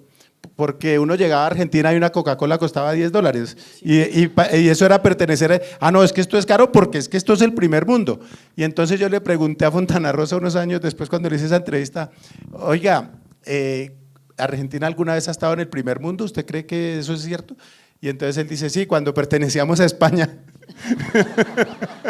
Entonces, pero la capacidad de burlarse, miren el video que hizo el presidente Santos con Daniel Samper cuando ya se iba a ir, Nobel de Paz, presidente casi 8 años y tal, hizo una cosa burlándose él mismo y haciendo boca de pato y toda la cosa, ¿no? Y toda esa cosa, pero eso no lo hace, vaya usted trate de hacer eso con Uribe, ¿no? Le saca una motosierra, ¿no? Y le dice, a ver, sígase riendo, a ver si es que es tan guapo, a ver, ¿no? Entonces, no saca un corta uña, saca una ahí, ¿no? Entonces, la gente de verdad no tiene capacidad. Petro, no se ríen, se toman demasiado en serio, se toman con una solemnidad fuera de cualquier cosa, ¿no? Miren a Trump y miren a Clinton o a Obama, es que Obama es que eso ya es fuera de serie, pero Obama era un tipo que su señora hacía carrera de encostalados en la Casa Blanca, ¿no? Para salir en un late night show. Entonces, esas vainas no las hacen sino las personas que, porque es que el humor de alguna manera es una muestra, entre comillas, de debilidad, de fragilidad, porque uno cuando uno se expone a un entrevistador irreverente, es como cuando uno se muestra desnudo. Cuando uno está desnudo, no hay nada más impotente que uno mostrarse desnudo, ¿no? Está uno indefenso y no puede cañar, es lo que hay, ¿no? Es lo que hay, usted no puede decir, no, es que es periera, es que no. Es lo que hay, ¿no? Entonces, aquí está mi humanidad. Cuando uno se presenta ante un humorista que trata y le pregunta cosas que lo sacan del libreto, ¿no? Yo tenía un programa en el que entrevistaba personajes y siempre me decían, ¿de qué vamos a hablar con el presidente? Yo le decía, no, yo nunca digo de qué, pues de la actualidad. Y ya, entonces lo preparaban en todo, ¿no? Y uno llegaba y llegaban los asesores y no sé qué y tal y ta. Oye, si tienes alguna pregunta sobre esto, recuerda que es que esa ley salió ayer y entonces todavía no hemos dateado bien al presidente. Bueno, unas vainas y uno les pregunta qué tiene en la billetera y para eso no hay preparación posible, ¿no? Entonces, eso es lo que a ellos les da miedo porque uno los desenmascara. Cuando uno les pregunta cosas reales y no cosas libreteadas, los deja fuera de base. Y eso probablemente es lo que les angustia a ellos, ¿no? Yo tuve una ministra en el programa que la señora sudaba cuando llegó al estudio, sudaba. Y yo le decía, mira, no te preocupes, estás en mi programa es como mi casa, yo no te invito a mi casa a humillarte ni a hacerte sentir mal. Y de verdad, yo, por ejemplo, a Uribe nunca lo invité al programa porque de pronto iba, entonces no lo invité, ¿no? Invité a Pacho, imagínense, y estuvo divertido, ¿no? Invité a Pachito Santos y estuvo chistoso, ¿no? Porque invité a Hassan Nazar, es que yo, para que no digan que yo no soy incluyente, ¿no? Invité a Juan Lozano, ¿no? Que si usted quiere saber lo que es tirar la piedra y esconder la mano, lea a Juan Lozano, ¿no? No, es que Juan Lozano se gastó un año haciéndole propaganda negra al plebiscito por la paz, ¿no? Y a lo último dijo, no, yo voto en blanco. Yo me lo encontré y dije, ¿ya para qué, hermano?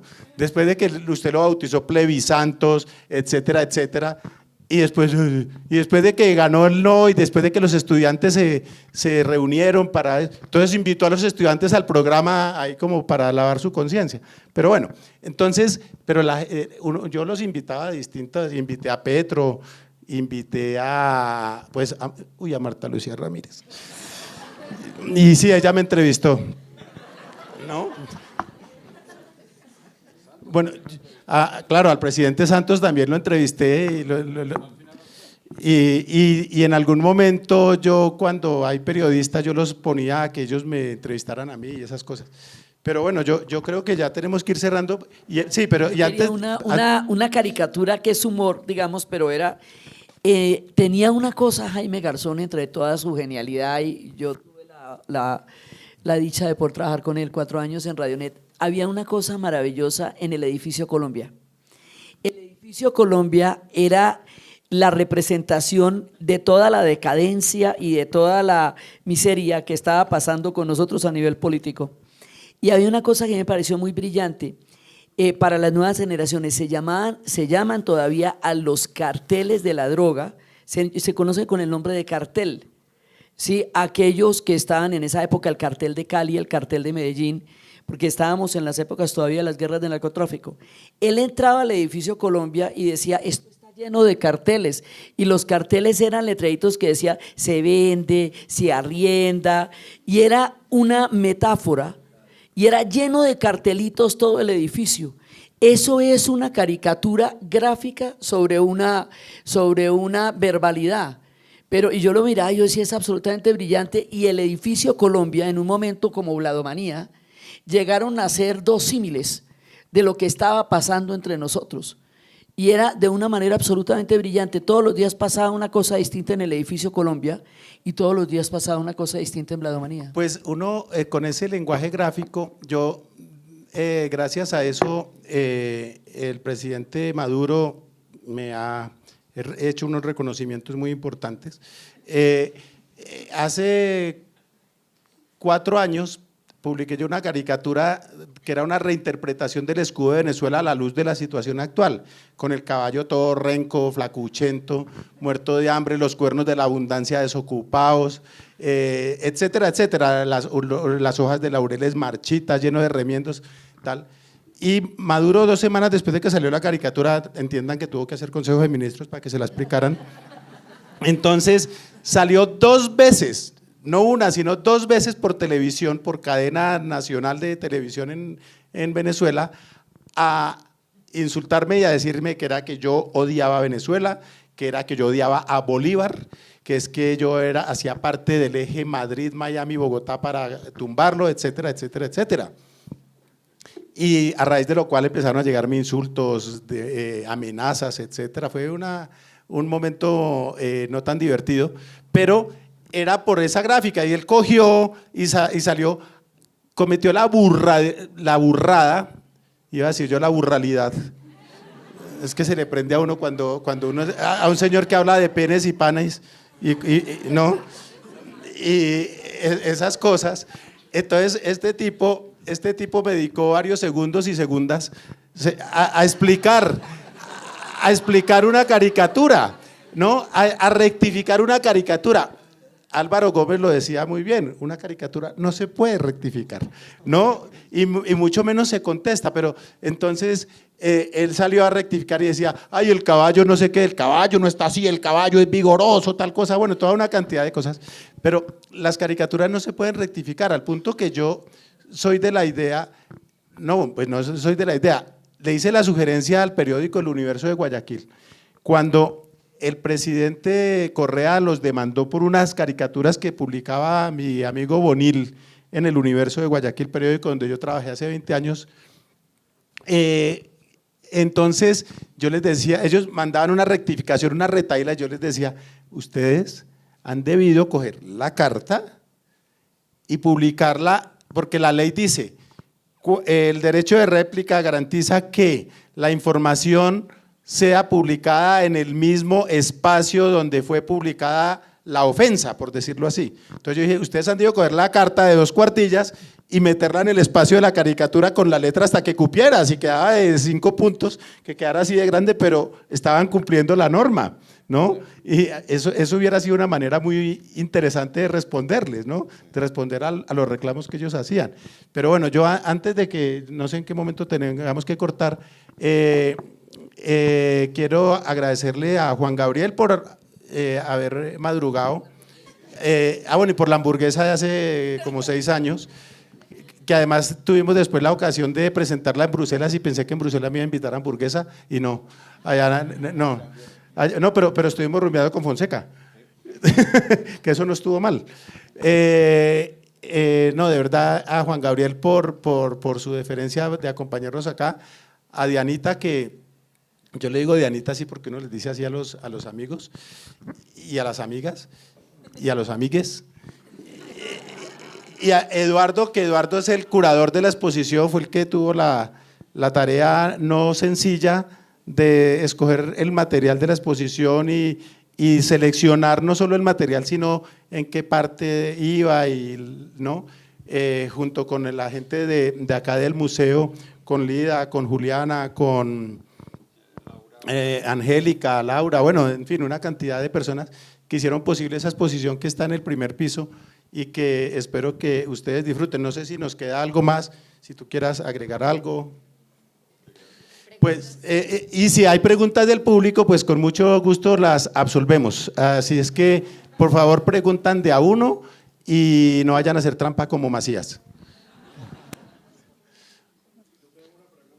Sí, allá te van a llevar el micrófono. No hablaron de mujeres, no como caricaturas, sino como caricaturistas. Siempre han hablado de hombres. Sí, las mujeres caricaturistas, de verdad que en este mundo machista, yo también obviamente noto esa ausencia y ha sido una constante a lo largo de los años. En Estados Unidos hay algunas, aquí estuvo precisamente en el Hate Festival hace 2 años, estuvo una del Washington Post que se llama Ann Telnes. Hay algunas, y en Francia hubo algunas caricaturistas, o hay algunas caricaturistas muy importantes. Aquí han sido poquitas las que se dedican a la caricatura política, ¿no? Hay algunas que comparten como la ilustración y el humor gráfico y lo llevan a la política, como Elena María Ospina. Estuvo en su momento una que desafortunadamente falleció hace unos años que se llamaba Ceci. Está doña Consuelo Lago, que tiene su personaje La Negra Nieves, que a veces la pone a hablar de política y tal, pero ella está ahí en un in-between entre política y como crítica social y esa cosa, ¿no? La acusaron de racismo. Está Nani, que pinta Magola, pero es que Magola está también en esa cosa, es que es como si Aleida hablara de política, ¿no? Entonces, Magola a veces habla de feminismo y otras veces habla de masacres y otras veces habla del amor y tal, está ahí como en un in-between. Y está, pues ahí de verdad, pero viene, bueno, hay una joven, una muchacha una niña, yo no sé cómo se dice porque depende de cómo uno diga, dicen es que usted está viejo, ¿no? Entonces si uno dice una muchacha, eso suena viejo, si uno dice una sardina, uno suena prehistórico, etcétera, ¿no? Si uno dice una mamita, pues también le caen, etcétera, porque ahora todo tiene que ser políticamente correcto. Pero una que dibuja en El Espectador que se llama La Che, que es muy buena, dibuja lindísimo y tiene muy buen mensaje. Creo que de las que están así como consistentemente, de las nuevas, ella es muy sobresaliente, realmente me parece muy buena, pero sí, es un fenómeno que no sé por qué, no sé hasta qué punto influía en que tocaba que estudiaran o que se dedicaran a algo serio y la seriedad se le exige más a las mujeres que a los hombres, ¿no? Los hombres pueden ser payasos, las mujeres no. Y de hecho los tipos, cuando vemos a una vieja en un lugar público haciendo show y alguna cosa a uno le parece chistoso, pero si es la mujer de uno, uno le dice, oye, compórtate, ¿no? Qué pena que te vean así, ¿no? Porque ese es el machismo en el que vivimos. Pero yo no sé si tú tengas alguna aproximación a eso, pero no entiendo por qué las mujeres y el humor, porque no es solo en las caricaturas, sino en general, aunque hay algunas mujeres humoristas, pero la proporción de mujeres frente a hombres en el humor también es muy desbalanceada en contra de las mujeres, ¿no? En la caricatura, ¿no? En el stand-up comedy, sí. Hay una mujer francesa que se llama Claire Blanchett, que tiene una que se llama Los Frustrados. Esa es una caricatura buenísima. Pero sí, ahora en esta época en que hay una transformación cósmica, se necesitan caricaturistas, chicas. A todas las que están acá se necesitan caricaturistas porque hay que interpretar el mundo nuevamente. Y porque, pues, por el chisme con el que yo ando en todas partes, ¿no? Que se acabó el siglo XX. Entonces se acabó el siglo XX, importantísimo. Eso quiere decir que se acabó la Guerra Fría. Eso quiere decir que ahora se discuten muchas más cosas. Entonces se necesitan nuevas narrativas. Ahí estamos esperando que se metan todos ustedes en el humor gráfico. Los necesitamos. Necesitamos todas las narrativas que vengan y chicas, necesitamos todas las caricaturas porque hay que seguirnos narrando porque este es el poder de la libertad. Bueno, ¿alguna otra? Ya hay otra pregunta. Y allá hay otra. Y allá hay otra. Muy Bueno, bien. buenas tardes. Hola. Aló. Estoy acá con un grupo de estudiantes de la SAP. Y estudiantas. Y estudiantas y estudiantes, sí. Y la materia es Historia del Arte. Y entonces hoy nuestra clase fue acá, súper. Estamos muy contentos. Pero yo tengo una pregunta que yo creo que ellos me la van a hacer. Entonces, para que ustedes me hagan el favor de responderla y así me… Nos invita a hamburguesa a los 4. Bueno, para mí es claro el papel de la caricatura en el contexto de la historia. Entonces, como que se convierte como en un documento, como en un elemento muy valioso que cuenta cosas y que nos ayuda a construir conceptos históricos. Pero ¿en qué momento se llega a la conclusión de que la caricatura es un objeto de estudio artístico o una obra de arte? O sea, ¿por qué hay una exposición de caricatura en un museo de arte contemporáneo? ¿En qué momento, o sea, bueno, creo que ya me hice entender, pero tengo esa inquietud, o sea, ¿cómo conectamos nosotros el hecho de que una caricatura se nos convierte en una pieza de arte tan importante como el Guernica, por ejemplo, ¿sí? No sé, el curador, si se hizo esta pregunta en el momento en que estaba, no sé, pues, no sé. Yo creo que aquí todos tenemos algo que decir. Gracias. Yo escogí al curador y el curador no me deja. Pues yo aquí también expuse una vez unos cómics que hice, yo no soy dibujante ni nada, de una revista que se llamaba Chapinero. Yo también me preguntaba qué diablos hacen los dibujos que yo hacía en biología o recién graduado de biología en el Museo de Arte Moderno. Esa es una pregunta que yo tampoco, pero ahí estaban pegados, estuvieron con un parque urbano y unas cosas más que hicimos y bueno, Museo de Arte Moderno lo llama uno, pues uno no les puede decir que no. No, a ver, yo creo que yo la primera exposición de caricatura que vi aquí, volvemos a Jaime Garzón, la hizo el hermano de Jaime Garzón, que fue Alfredo en el año 86, ¿no? Alfredo expuso aquí sus cartones de Garzón, creo que poco después de haberse ganado un Premio Nacional de Periodismo. Y los dibujos de Alfredo son más, de alguna manera, más crípticos, son más abstractos, si cabe, porque le exigen a uno concentración para verlos y tal. Esa es familia de talentosos, los Garzón, y ellos, y Alfredo pues hizo aquí esa exposición. Y yo creo que precisamente tratándose de un museo de arte moderno, esa nueva conceptualización de lo que es digno de ser expuesto va mucho más allá del arte per se y va más allá del arte para trascender y llegar al mensaje, porque entre otras cosas el mensaje también que contiene un cuadro de Botero o un cuadro de Cézanne o un cuadro de Toulouse-Lautrec o de Van Gogh, ¿no? También tienen unos mensajes. ¿no? Sino que el mensaje del arte tradicional se supone que trasciende pensamientos políticos, etcétera, etcétera, aunque cuando llegan los dictadores y los autócratas llegan a reinterpretar y a veces a vedar, a prohibir el arte porque lo consideran subversivo, ¿no? Pero yo creo que cuando uno entiende que los museos muestran algo más que el mensaje de un bodegón o de un paisaje o de una gorda, entre otras cosas tengo que admitir que los que creen que nunca han visto caricaturas en un museo están equivocados. Botero es el caricaturista mejor pagado de la historia, ¿no? Y eso no me lo puede negar nadie. Botero lo que pasa es que le encontró el palito, y el perrito, ¿no? Le pegó al perrito y encontró cómo vender caricaturas a un precio un poquito mejor que el de uno. Pero Botero, yo se lo dije alguna vez, lo suyo es como caricatura, y él se sintió, ¿no?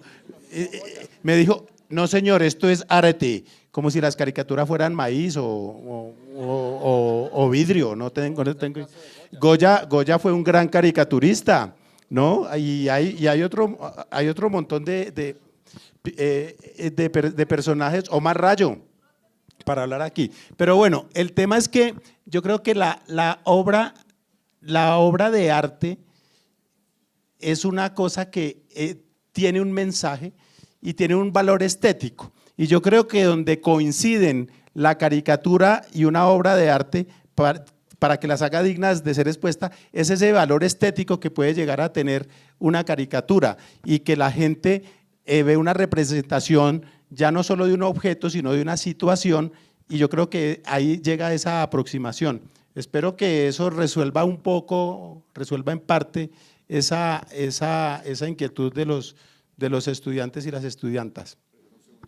Bueno, vamos con para dos. añadir un par de informaciones que tal vez les sirvan para responderles a los estudiantes, y es la frecuencia con la que grandes caricaturistas han sido primero grandes artistas.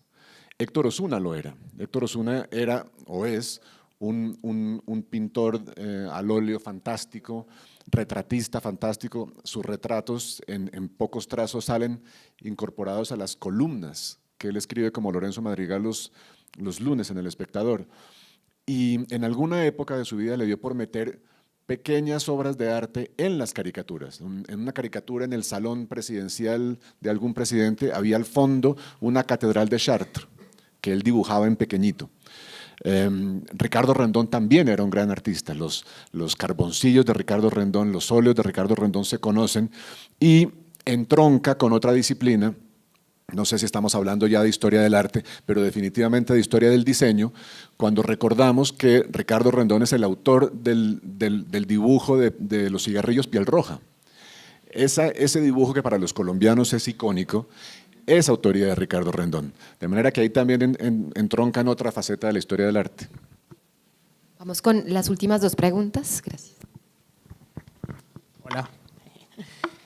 Bueno, mi pregunta es para todos en general. En cuanto a los memes, últimamente he visto como un movimiento social en páginas de Facebook y pues para dar un ejemplo muy específico es Guerra Universitaria. No sé si ustedes están familiarizados con Guerra Universitaria.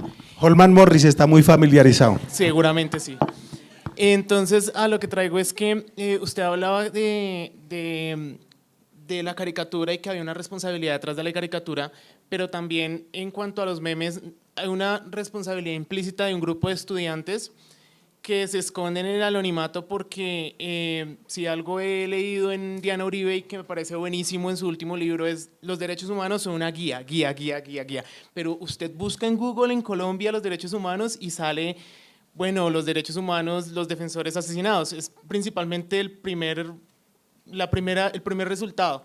Entonces, ¿no podría ser los memes como la manera de popularizar socialmente como otra parte de la caricatura, teniendo en cuenta de que yo puedo, no sé, usar la vieja confiable y hacer un meme político, teniendo en cuenta que dibujo inmundo y que no puedo expresar como ideas a través de un dibujo que listo, esto detrás de la idea de la caricatura hay una técnica.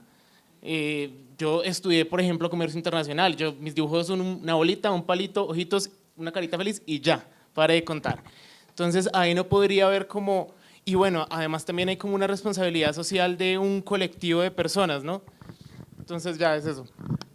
Yo creo que el tema con los memes es de alguna manera como los grafitis, ¿no? Que los grafitis son geniales, la gracia de los grafitis en general es que son anónimos, ¿no? Y eso les da un cierto valor. Digo yo, los grafitis que tenían mensajes, no los que rayan una puerta en un negocio, que eso me parece una imbecilidad del tamaño de una catedral, ¿no? La Caracas vuelta a flecos por unos pendejos que creen que están haciendo arte, que en realidad es vandalismo, ¿no? Porque los grafiteros de verdad resultan perjudicados por esas cosas, pero cuando hacían los grafitis ¿no? No, un montón, ¿no? Había uno que me encantaba a mí que lo vi al frente de la Javeriana cuando la embajada de Francia quedaba ahí en la 39, en una pared que era como amarillo clarito que decía: lo que antes nos unía hoy no se para, ¿no? Me parecía un graffiti genial, ¿no? Pero todas esas manifestaciones pues tienen una validez en efecto y tienen un valor, pero son chispazos y tal. Claro, puede que haya un colectivo que se dedique a hacer eso, pero me parece a mí que no, digamos, la discusión es si eso amenaza o no a las caricaturas. No creo que sean una amenaza por esa misma cosa. No es lo mismo un ejército que una guerrilla, para decirlo de otro modo. Un ejército tiene que responder por lo que hace, ¿no? Que por eso es que cuando un soldado o un policía comete un crimen, debe castigarse el doble que si lo comete un criminal, un delincuente, porque el delincuente es delincuente. El policía está para defender a la sociedad y no para atacar a los miembros de la sociedad, ¿no? Entonces ahí viene una cosa de hasta dónde puede o debe esperar uno que de ciertos personajes o de ciertas manifestaciones de autoridad en ese caso o de opinión en este otro ámbito.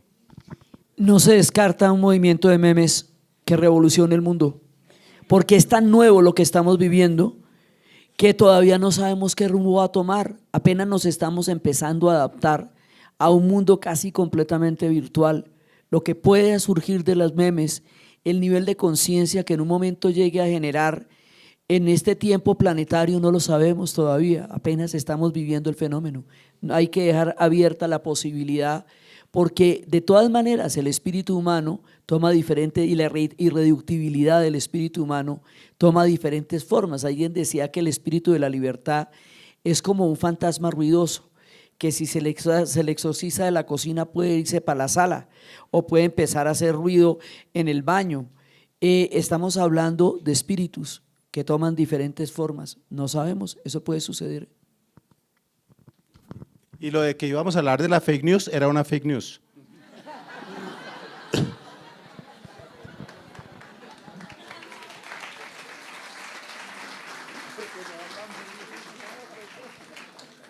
Pues respondiendo a la pregunta, yo pienso que el meme forma parte de todo lo que ha pasado con Internet, que es la democratización y con los computadores en general. Ya cualquiera, pues si tiene una idea musical, no tiene que ir al conservatorio, si aprende a manejar un programa de música, puede expresar su idea musical, porque hay unas herramientas nuevas. Yo veo que el meme es una herramienta nueva como cualquier otra, como lo es, y no estoy hablando del chiste, el reggaetón. El reggaetón es una herramienta de comunicación que como la usa cada cantante es ya, bueno, me gusta, no me gusta, está utilizando este tipo de ritmo para algo bueno o malo. Yo pienso que hay que ver todo esto es como herramientas, es decir, yo siempre pongo un ejemplo que es muy tonto, pero es un martillo. Un martillo sirve para poner una puntilla y clavar un cuadro en la pared o para asesinar a alguien, es el mismo martillo. Entonces yo pienso que con los memes no hay que verlos ni como… Es una nueva herramienta, pues, ratifico lo que dice Diana, lo que dice Vlado también, pero a mí me parece que lo más importante de todo esto es la democratización. Ya no hay que tener un amigo que conocí, que es que si me presenta al jefe de redacción a ver si de pronto puedo yo publicar unas caricaturas, que es que yo soy un dibujante, pero es que no tengo la oportunidad. Ahora Internet por lo menos brinda la oportunidad de que yo tuve una idea, no sé dibujar, pero tengo un Photoshop que conseguí en un Unilago y lo sé manejar más o menos, y hago un meme que salió brillante, porque uno ve memes brillantes. No hizo falta ni 5 años de colegio para aprender a dibujar, no hizo falta que lo conozca el jefe de redacción de un medio para expresar una idea que tiene. Entonces yo pienso que es una herramienta tan válida como cualquier otra, como puede ser un óleo, como puede ser disecar un tiburón, que se supone que es una obra de arte. Son herramientas que están a disposición de las personas para expresar ideas. Entonces yo lo veo que desde ese punto de vista son válidos. Ya cómo se maneje esa herramienta ya es el tema que, en mi opinión, debería debatirse más. Para ir más allá y cerrar la respuesta a esta pregunta y darle espacio a la última.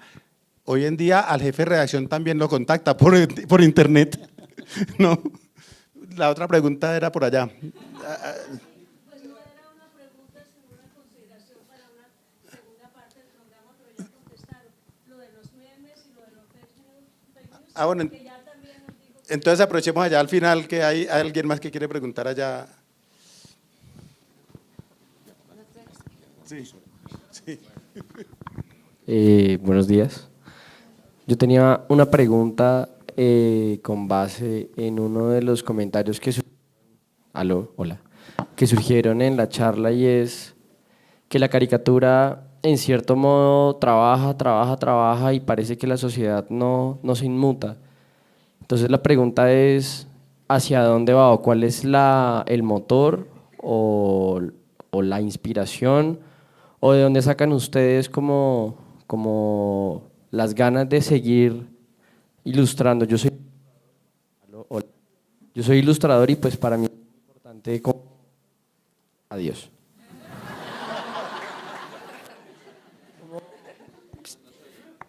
¿Por qué siguen? O sea, ¿qué los hace seguir? A ver, yo cuando estaba en el colegio, en secundaria, me preguntaban, ¿usted cree que se va a ganar la vida haciendo mamarrachos? Esa pregunta era muy estimulante, muy motivadora, ¿no? Y pues la verdad yo no sabía qué responder. Sin embargo, la vida me permitió responder esa pregunta y cuando publiqué mi primer libro, a mi tía, a la que quise mucho y que obviamente creció en un mundo en el que para ella había que vivir de ser médico, abogado, administrador de empresas o ingeniero, no caricaturista, ¿no? Le hice una dedicatoria cuando publiqué mi primer libro que decía una prueba de lo que es ganarse la vida haciendo mamarrachos, ¿no? Entonces, yo creo que hay cosas que uno tiene que hacer por convicción y por el interés que tenga, y si puede vivir de eso, pues ojalá. Si puede vivir, es decir, si yo tengo que hacer otras cosas, y de hecho en algún momento he tenido que combinar mi trabajo de caricaturista con otras disciplinas, pero si puedo vivir de la caricatura, pues eso es lo ideal. Pero ¿cuál es la motivación? La motivación es que usted tenga algo que decir y que quiera decirlo y que tenga la manera plástica de decirlo por medio de la ilustración o por medio de la literatura, porque yo creo que eso nos pasa a todos. Y ahí le paso el micrófono a Juan Gabriel, porque yo creo que algo parecido puede pasar con la literatura. Si no sirve, si nadie le para bolas, si eso no cambia el mundo, o si sí lo cambia y tal, entonces uno, ¿qué lo motiva a seguir? ¿Qué pasa con los literatos, Juan Gabriel? Pues gracias, Vlado, pero yo no sé si a él le interesa saber lo que yo pensaba de esto, porque la pregunta estaba muy dirigida. Bueno, yo creo, voy a ser muy breve porque ustedes han sido muy pacientes con nosotros, llevamos 2 horas hablando. Yo creo que parte de la convicción tiene que ser que a pesar de que la realidad se empeñe en demostrar lo contrario, las cosas que uno hace van teniendo un efecto, van cambiando lentamente la percepción que la gente tiene del mundo, y eso ya es un cambio. Los grandes cambios no se relacionan con las artes, no hay ninguna novela que haya cambiado el mundo realmente si uno se pone a pensarlo, pero sí cambia a los individuos. si cambia a los individuos, si cambia las conciencias, si ejerce una transformación en nuestra capacidad de hacer crítica, de mirar el mundo de otra manera, de entender al vecino, de generar un espacio de empatía, mil consecuencias que tiene la literatura, que es a lo que yo me dedico, y esos pequeños cambios individuales acaban generando una transformación a través de años o de siglos. Entonces, yo creo que es un poco, yo no recomendaría ejercer uno de estos oficios con, digamos, con la intención expresa de transformar el mundo en que vivimos, pero sí de transformar las conciencias individuales de la gente, sí de ejercer de ser un pequeño agente de cambio en las conciencias individuales de quienes nos leen, de quienes nos leen también, nos miran nuestras caricaturas, y por ahí va la cosa, creo yo. Yo que creo impenitentemente en las utopías, sé que las utopías se hicieron para los días de lluvia, para los días más oscuros, no se hicieron para los días de sol. No se ven venir, aparecen, estallan, pero se van generando a partir de una gran cantidad de pequeñas gotas de agua de todo el mundo, desde diferentes miradas y particularmente desde el arte, que en un momento dado llegan a generar una nueva mirada del mundo. Y eso yo sigo esperando la nuestra, y creo que con la pendularidad de la historia, con lo difícil que a veces se pone, pero creo que el esfuerzo, la creación, la mirada y la expresión es absolutamente válido e indispensable. Bueno, pues muchas gracias por venir y